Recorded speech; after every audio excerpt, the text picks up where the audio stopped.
네, 두 번째 주제는 주제 키워드는 누가라는 키워드를 저희가 가지고 왔습니다. 지난해 8월이었습니다. 서울 관악구의 한 주택에서 잠든 아내와 6살 아들을 무참히 살해한 이른바 관악구 모자 살인 사건을 기억하시는지요?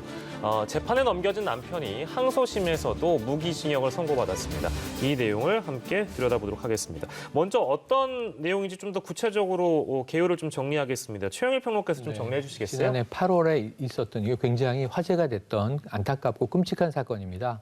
자, 모자가 집에서 살해됐습니다. 근데 이제 사망 추정 시간을 보니까 밤 한 9시경부터 다음 날 새벽 한 2시경 사이로 이제 추정이 됐어요. 정확한 범행의 시점은 알 수 없습니다. 흉기에 의해서 사망했기 때문에 이건 타살이죠. 예. 자, 그런데 문제는 이 외부인이 침입한 흔적을 전혀 찾지 못한 거예요.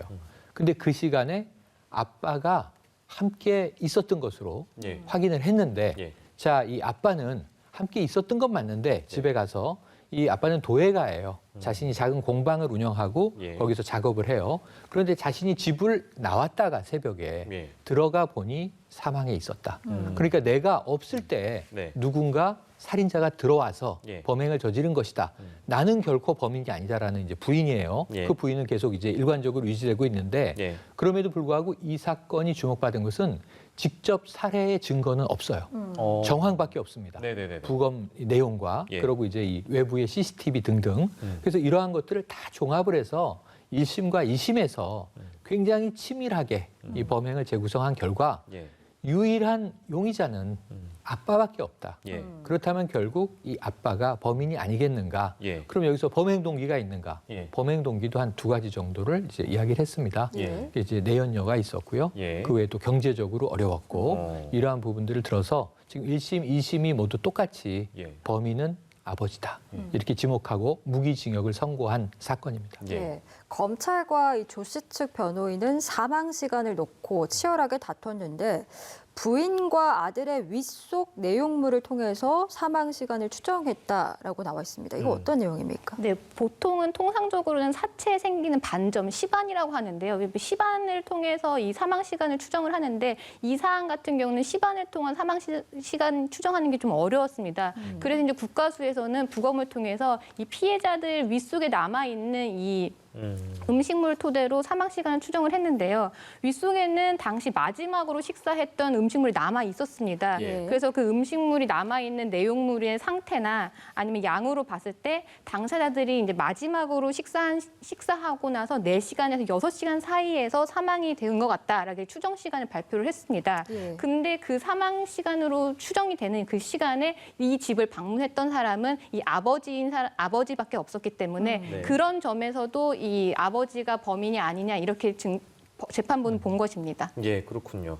사망 추정 시간이 그래서 주요 쟁점으로 다뤄졌다라고 볼 수 있고, 그리고 저희가 잠깐 자막으로도 보여드렸습니다만 범인이 양손잡이다. 이 점에도 재판부가 주목을 했어요. 이건 왜 그렇습니까? 네, 그러니까 아까 도예가라고 말씀을 예, 드렸는데 이 유튜브에 자신이 이제 작업하는 것들을 올리고 했어요. 그러니까 예. 유튜버 활동을 했던 거죠.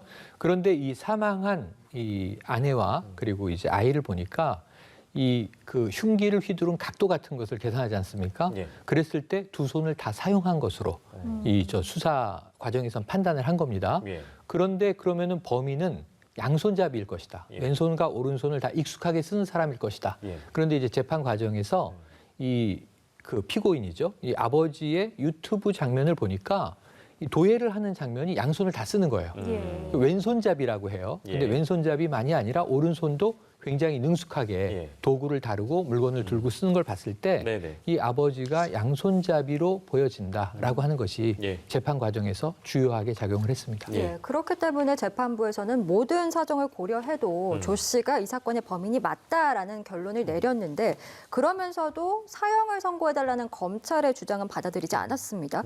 양형 배경이 궁금한데요. 네, 검찰은 이제 극악무도한 살인이고 또 자기 자녀를 이제 살해한 거기 때문에 법정 최고형인 사형을 구형을 했습니다. 근데 재판부에서는 아무리 계획적인 살인이라고 하더라도 이건 약간 개인적인 원한 때문에 발생한 범죄이기 때문에 이 조 씨의 재범 우려성은 그렇게 많지 않다라고 보았습니다. 그래서 무기징역을 선고해도 이 재범의 우려의 방지는 충분히 달성할 수 있기 때문에 극히 예외적으로 선고하는 사형을 선고해야 될 불가피한 사유는 없다 이렇게 보았습니다. 예, 그렇군요. 두 번째 주제로 저희가 다뤄봤고요.